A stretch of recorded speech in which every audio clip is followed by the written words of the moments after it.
You're listening to the Let's Talk Marketing podcast hosted by me, Katya Allison.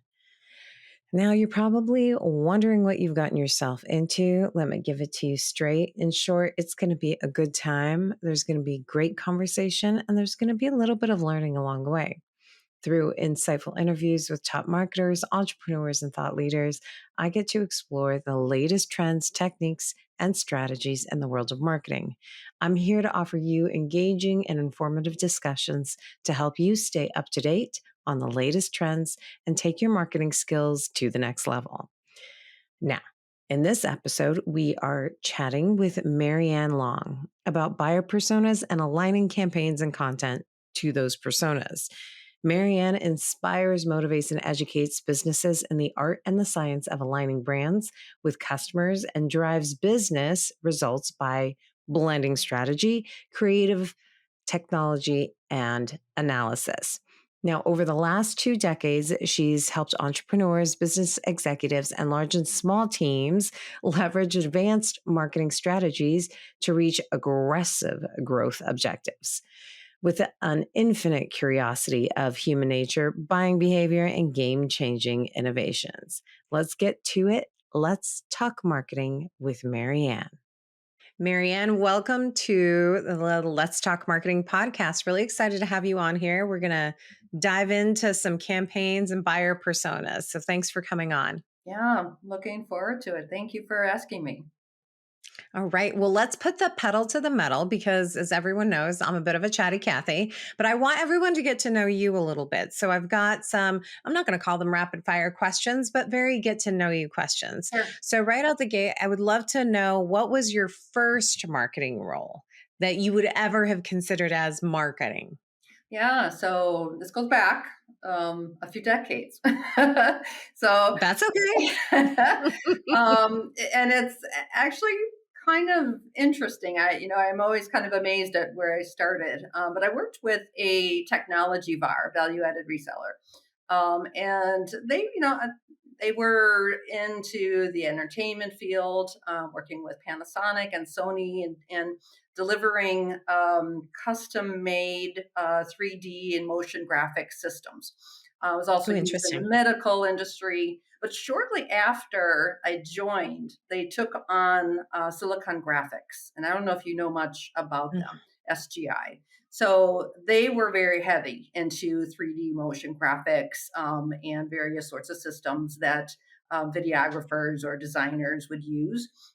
They got into a partnership with HP and started delivering some of the first personal computers.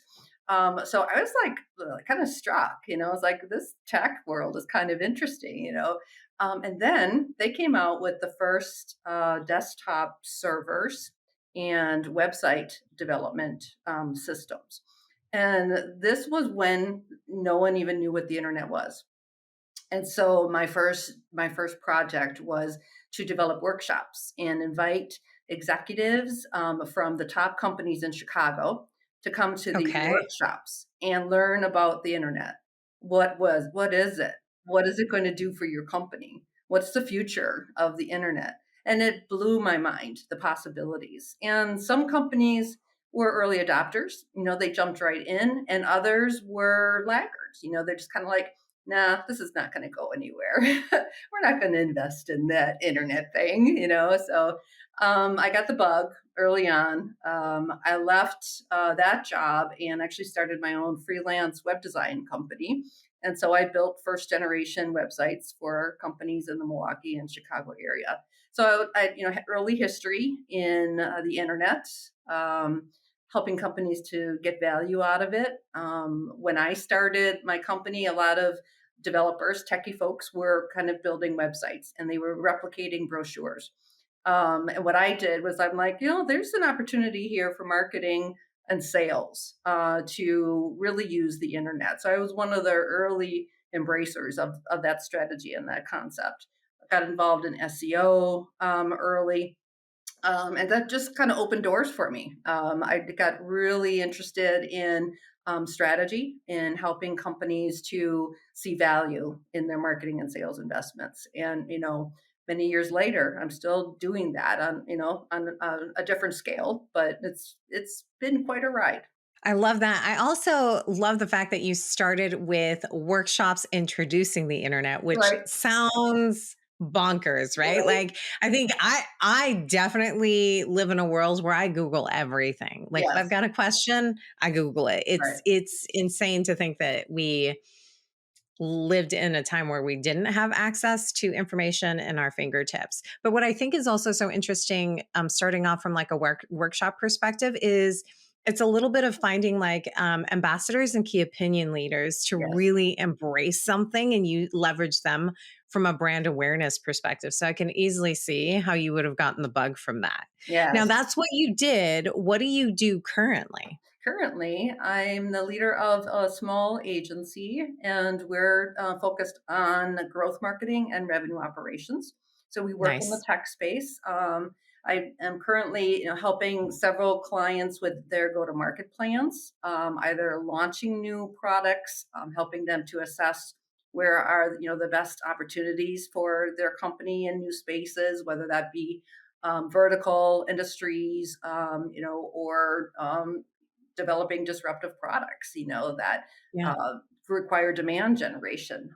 So, in between my current and that first job, I got really deep into demand generation and lead generation and really love the creative aspects of marketing, but I delve right deep into the science of marketing and understanding data and developing data driven programs for companies and really trying to understand what is driving success or what are the obstacles and why are we facing these obstacles, how do we overcome them.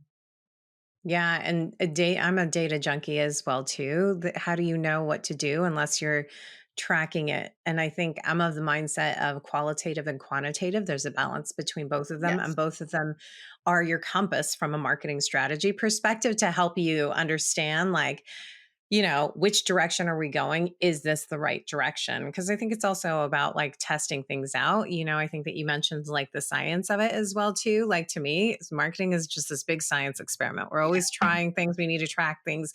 We have a hypothesis and sometimes we're wrong, but sometimes we're right. And you really have to understand kind of like all of the tools out there that you have available to leverage from a strategic standpoint. Now, based on what you currently do or where you're currently at, what do you love about what you do? You kind of mentioned what you like, but like, what do you love about what you do? And then conversely, what if I could pluck anything out of your job? What would you pluck out of it? So what I love is the strategy, and Mhm. I really love working with disruptive entrepreneurs that are bringing something Mhm. new to market, or very forward-thinking companies that have some sort of technology or innovation that they're bringing to the marketplace. And in a lot of cases, there's not an existing market, right? So they need to create a Yeah. market, and they need to really delve into understanding their target audiences, and that's where the science comes in very often, because some of the stats that I've heard is like 1 to 3% of companies are ready to buy when a Yeah. salesperson reaches out to them, but the majority 99% of companies don't necessarily know or can define a problem that they have very well and what the solutions Mhm. are out there for them. So a company that is, developing marketing and sales messaging and content really needs to understand, what is the what put that prospective customer's hat on and really understand the information that they need at each stage of the buyer journey. So as they progress through, the prospects progress through. First they may be going to their favorite place, to grab information or be entertained, be it social, on LinkedIn Yeah. or YouTube. We all have our favorite social media, places that we go as professionals, right? To kind of check out what the trends are, understand what other people are doing, understand what the competition is doing. So as our prospective customers are doing that, we need to position ourselves as marketers on behalf, of my clients to really think about what is going to grab the attention of these prospects, Mhm. right? And help them start thinking about their own situation, and then slowly start educating them, and grab their attention such that they're willing to click through, right? Go find out more information. And, my clients, my goal for them is for them to be the thought leaders, so that companies that have a problem are finding them in the places where these prospects are going for information. So as they are on this, this buyer journey, they hopefully my clients have developed an experience for prospects that are ideal for them. And this Yeah. experience is, so okay, so all right, I see that other companies are, doing X, to solve a problem. Well, we have a similar problem. So let me go read some case studies. Let me watch some videos to understand what this problem is, and if the solution is going to help me and my company, as the prospect is thinking, then ultimately what we want to do for our clients, my clients, is to think about, okay, so here's the solution. Let's position it so that they can quickly understand that there is, either a process or a product that they can implement.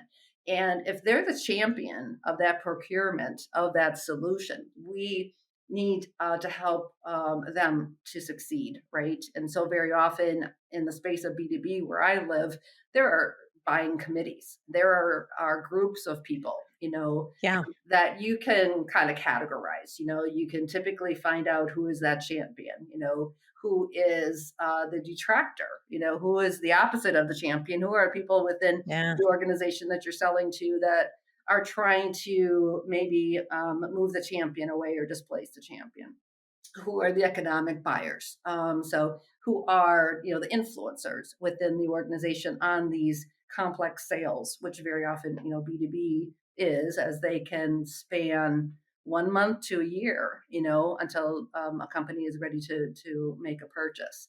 So in this B2B space, I really love the whole idea of mapping this out, doing Yeah. workshops, and plotting out the ideal experience. That is my one of my favorite, absolute favorite things to do to help companies to really think strategically and to do things with intention, right? Absolutely. So very often, on the flip side, if I could pluck something out, and I love that, by the way, it would be to just somehow remove the projects in my life that don't have strategy involved.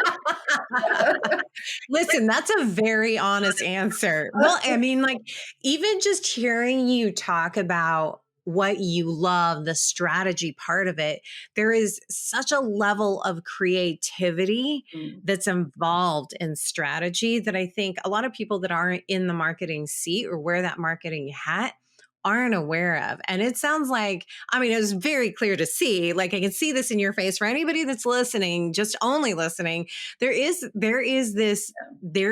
a bit of joy that comes across, like it's you're solving something and yes, you're using data and an understanding of like the product and the business and the client and their buyers and the buyer committees, like that's taking it all into play. So I could see why you would want anything that doesn't include that. I don't know, hard pass, or maybe soft pass, I don't know. I yeah, mean, and I think that that's fantastic.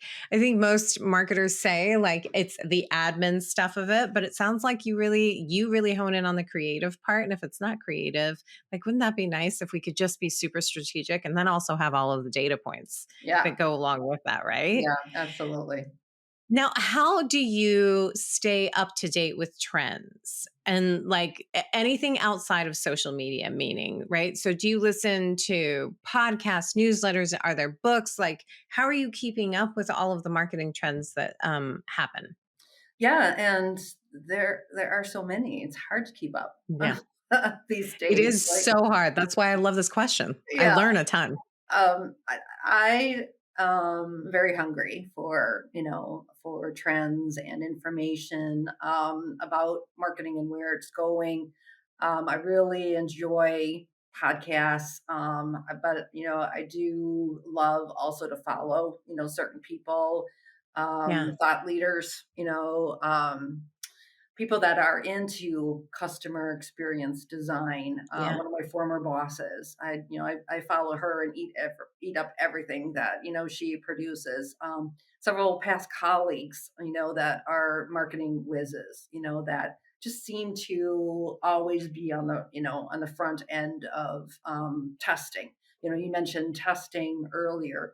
Our firm, Cultivate Communications, focuses on growth marketing, and so Yeah. what we are trying to do is educate clients to go through the process of identifying a hypothesis, which you mentioned earlier. It's Hmm. not that common, for companies to Mm-mm. think that way.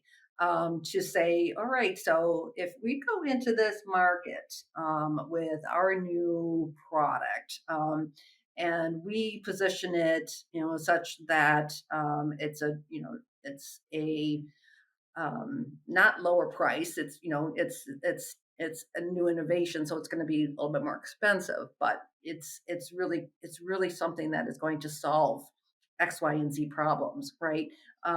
Let's see what resonates, right? What is the information that individuals are engaging with, through our campaigns, through our website.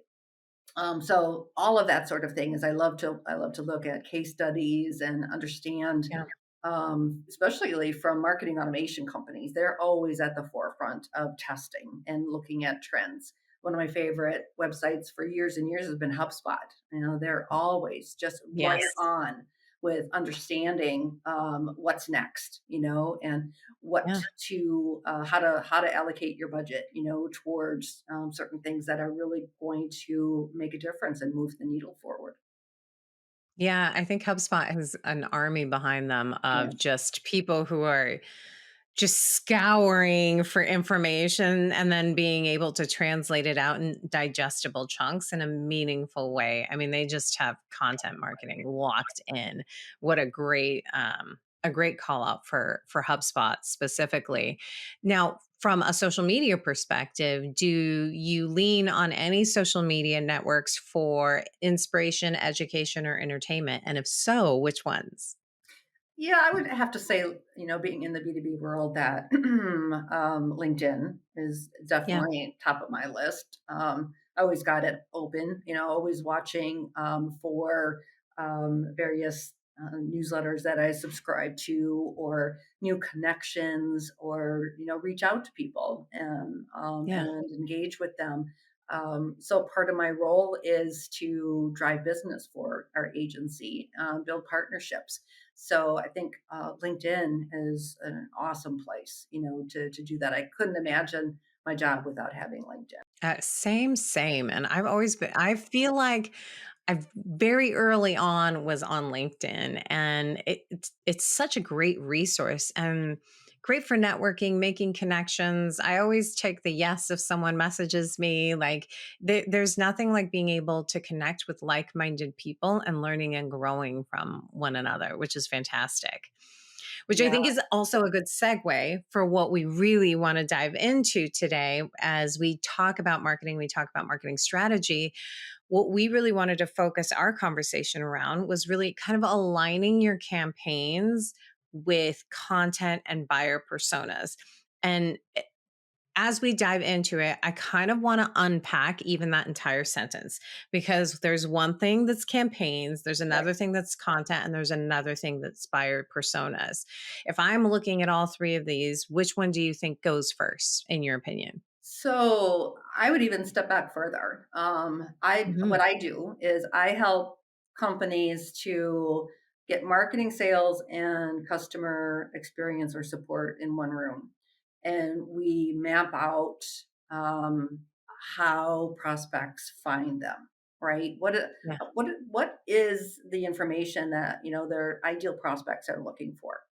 Right out of the gate, when they're in the awareness stage, let's say, of the buyer Yeah. journey, and then as they start understanding who the players are, right? Then it's typically marketing, that can kind of answer the questions as to Yeah. what's happening early in that process.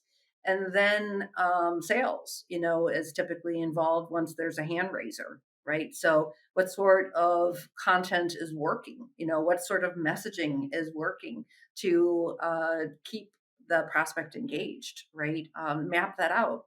Talk about what's happening, what I call the front office and the back office. So, the front office are the folks in an organization that are, face to face and interacting with prospects and customers. The back office is the marketing automation and the marketing, campaigns Mhm. and such that are being designed. So what's happening simultaneously and what can and be improved so that marketing and sales are aligned and working Yeah. towards, getting the right prospects within the sales funnel. And so then as they're moving, deeper into the sales process, maybe the prospect, requests a proposal or a quote. As they are moving through that buyer journey, then it's critical to really understand what is the information that's going to move them to the win column, right? Yeah. So think about at that point, you have this mapped out. What's going to happen is you're going to have conversations about what are the titles of the people, right? That Yes. are entering into the sales cycle. Um, what's the way that I look at it as the sales cycle and the buyer journey are two sides of one coin, right? Mhm. So the sales process or the sales funnel is basically an inside out view of what's happening, right? With your Mhm. prospects and your customers. And the buyer journey is putting that customer centric hat on and looking at it from the outside in. What is the experience that is going to help a prospect, move through the journey fast, or faster, right? To increase that velocity. What's the right cadence of communication? What are the right topics along the line? So once you kind of step back and have that big conversation, then you can start delving into personas because you'll start to really understand who are the players in various types of deals. And if you look at your ideal client, there's probably those roles that I mentioned earlier. There's going to be a champion. They need certain content, right? You probably want to support them 100% by even helping them to develop a business case and make them look really good within the organization that they're trying to sell your product to within to their peers and within their organization. And then you have the individuals that are influencers or the economic buyer.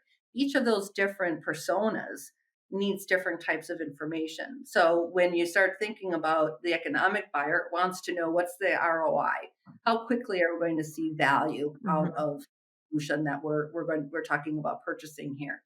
The influencers might be in a situation where they may even be the users of that product eventually, right? So they're going to have an opinion on what they think, the types of features that they want and the problems that they're trying to solve. So it's not that, in my opinion, that persona or content or buyer journey, kind of happen in an order that's almost simultaneously. You step back, look at Yeah. everything, and then you go into each of the different specialty areas and map it I out. I definitely agree with that. What I heard you say is, first things first, like get everybody in the room. Right. You've got the people who are not boots on the ground, sitting in front on the front lines, right? With, ultimately who you're trying to connect with. But this gives you a really well rounded view of kind of almost like the sentiment and the awareness of your brand or your product. And then, like, that next step is really building out these buyer personas. And I like the way that you're talking about buyer personas because it's not one persona and it's not like, marketing Molly, right? Like we've all seen those. Marketing Molly is like 45 and all of, or however old she is. But you know what I mean? Like breaking that down. What I hear you really honing in on is that buying committee that you had brought up earlier as well too. And I think sometimes that's a real miss when we talk about buyer personas Yes. is that yeah, there's someone that's going to use your product, but especially at like B2B, it is a buying committee. You need Right. to know who the gatekeepers are, who the end users are. They have very different pain points, and really understanding those, I think, is really key. Do you have, I don't know, some tips for understanding or getting down the right buyer committee that you really want to focus on your kind of content on and figuring out where you kind of fill in that content in the buyer's journey? Yeah, so when a prospect is like in the middle of their buying process, when they're considering different solutions or Hmm. products, at that point, they're starting to self report who they are, right? They might be filling Yeah. out forms.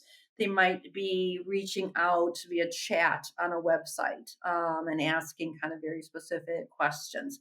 You know, if you kind of look at all of the different channels that one person is using to engage with your company, then you can kind of get the full picture of kind of where they are and where they are in the buying process, right? So if Yeah. they are attending webcasts, if they are visiting your trade show booth, you can create a buyer profile. And of course, Yeah. within marketing automation, it gives you the tools to see all the different channels that a particular prospect at a company has used to engage with your company. Now, some of this might be in the CRM, some of this might be in the marketing automation tool, some of it might be in the customer service tool. So, integration is key in ensuring Yes. that you have a single view of that customer. And that term, single view of customer, been around for 25 years, but hardly any really, unless there's super large enterprises, has ever gotten to the point of doing that. It's starting to trickle down to large and medium-sized companies now.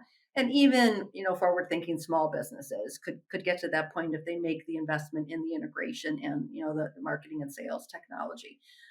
So, number one tip is, yeah, have a single view of your customer. Reverse IP is another great tool to add to the mix, where you can see which companies are hitting your website and what they're specifically looking at building out and being very rigid, or having a lot of rigor, I should say, in developing your prospect database. Hmm. Really understanding who's in that prospect database and consistently adding to it to make sure that the companies you really want to do business with are represented, and not just a single person, but start to populate all of those different types of people that are on the buying committee by account. So we're basically talking about account-based marketing at this point. Yeah, I love account based marketing, but I think there's so many things that you have to have lined up really well in the back end, that in order to make ABM an effective tool from a marketing perspective. And that's just kind of my opinion on it.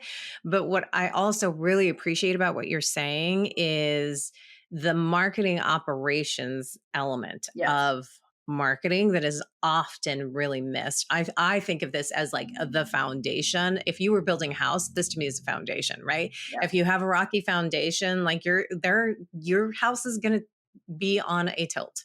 That it's going to lean one way and everything's going to fall off, right? Like it just, you have to be able to have all of the right tools and then have it be automatically connected, looking at the integration, because I think that speaks to what you initially had started to talk about at the beginning, which was the thing that you really like is the data part of it, right? Like if you don't have sound data, then how can you even know any of this information and get to the single view of your customer, really understanding what they are engaging with? Because I think that, and I do believe that oftentimes that is something that is missed. There is this big focus, like I said, on like the marketing Molly, right? Like, let's get her persona and then we'll build everything around her, versus like, what are our customers actually doing?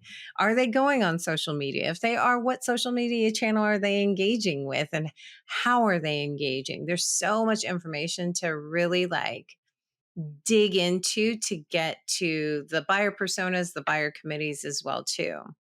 I'm really interested in your thoughts on the right content then for these buying committees. Is that data that we're pulling also going to tell us, or how can that data that we're looking at inform the type of content that is going to resonate with our particular audience? Do you view that as just a lot of kind of experimentation until you get that data points to be able to make that decision of like, oh, we need white papers. Cause that's always a thing too. I find so that people either think they need white papers or they need a podcast or they need 12,000 flyers for something, right? Like I'm really about like the data telling me how much I need to produce because it's not easy to produce things, right? So I'd love to hear your thoughts on how you leverage data or what data points you should look for to help inform the type of content that's going to resonate with your buying committee. Sure, definitely have an opinion on that. So As I thought you would. yeah, so it's really dependent on the marketplace that you're going into, Okay. right? So the way that I would advise a client is, are you trying to displace a competitor? Do you have a better product than a Mhm. competitor and you're launching something new into a market where you're known? That's a different scenario from going into a brand new vertical that you think has great opportunity. So, for example, one of my clients is going into the medical device vertical. Mhm. They sell technology that is going to be relevant to medical device manufacturers. This is brand new. They are venturing into territory where they need to do a lot of research into Yeah. the product demand, right, for this within that vertical. So you got to step back, way back to the point of research first, right? And it's typically first party research. You Yeah. probably have to do interviews and surveys and really understand firsthand what are the needs, right, of that marketplace. If you don't know, but you have developed a product and you feel, or have researched initially, to find out whether there's opportunity there. Let's say you have a first handful of clients and you're feeling very optimistic that you can deepen that vertical that you're venturing into. So unfortunately my response is it depends. I feel like that's a common marketing response though, because it is true. Like I find that I say that all the time too. When you get like one-off questions, I'm like, well, I mean, I need a little bit more information to even Yeah, completely articulate that. But I appreciate the fact that you say that it depends because it truly does. There are a lot of elements that you need to be able to take a look at to help exactly. inform like content. And sometimes you're just going to have to be able to experiment with it if you don't have that data.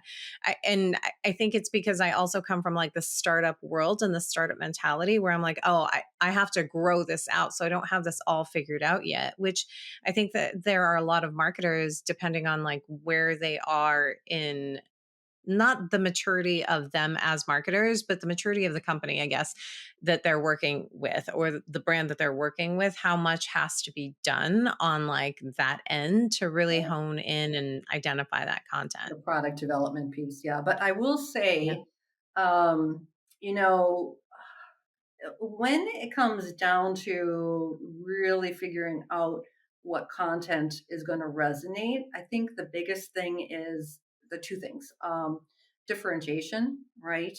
How Mhm. are you truly going to differentiate yourself? So I take my clients through an exercise called a lean canvas, which is designed for launching a new product. So it starts with, who is that target audience? What is their problem? What are they trying to solve for? What do you deliver? What is your product or service that solves that problem? And your answer should be very succinct. The problem is, for I'm thinking of one particular client of mine, their operations, especially on their plant floor, are high risk. They've had a lot of injuries occur on their plant floor. So my client develops robotics and automation tools to help to remove the need for individuals to do high risk jobs, right? So that's the problem. That's my client's Mhm. solution. How are they different? So they are incredible when it comes to analyzing the need and prescribing the solution. They don't give up until they have Mhm. looked at every angle. A lot of their competitors are kind of like, that's kind of a complex project. We're not going to take that one on. My client dives in head first, right? So Yeah. perfect example of audience, problem solution, differentiation. But then how are you going to bring that to market, right? How are Yeah. you get the point across that you're different? The solution in so many cases is thinking outside the box. And I hate to just Yeah. use that, but it's so true. Um, we all love videos that kind of stand out and use humor, right? Not everybody can do it. Not every Yeah. company is successful at attempting that. But those that can actually create a video that makes a big point that really resonates, even on a human level, to say that, hey, I know our solution is superior, to talk about yourself, blah blah blah, and all your features and functionalities. Anybody can do that, but to really differentiate yourself in your messaging is what really helps a company stand out. So I lean on differentiation and ROI, because everybody wants to know what the ROI is, whether they're the economic Yeah. buyer on the committee or not. And, it's gotten to the point where individuals, even in procurement, are like, okay, what's the ROI on this, right? Because I need Yeah. I need to deliver that information, or you're not going to pass go. So whatever the case is, differentiation and ROI message. Those two things have to be first and forefront in content. I couldn't agree more.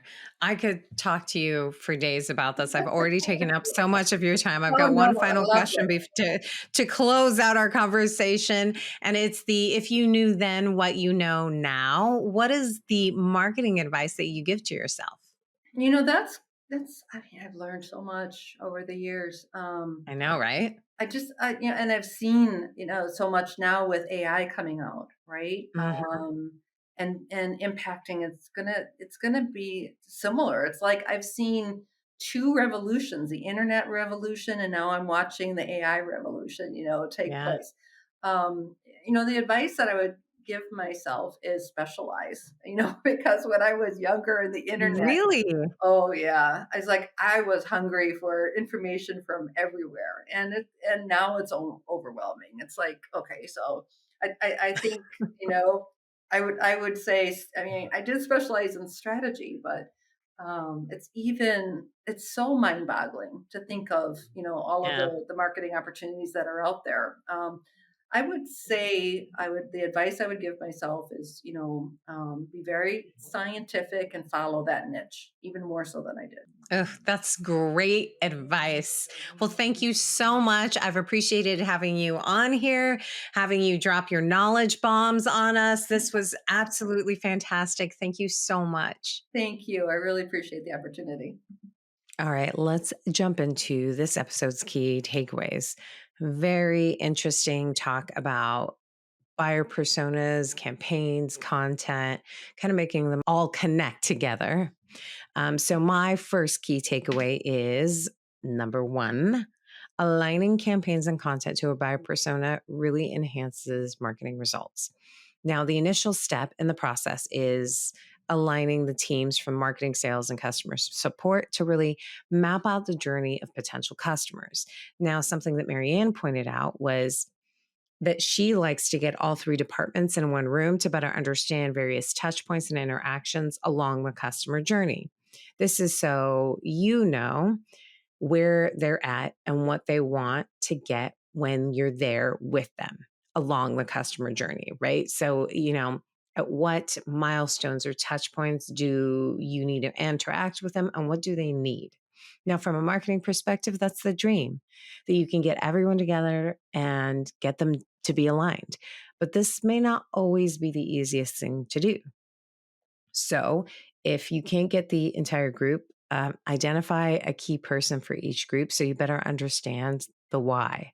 If you can't do that, listen to sales call recordings or better yet, ask to be invited to a few of them.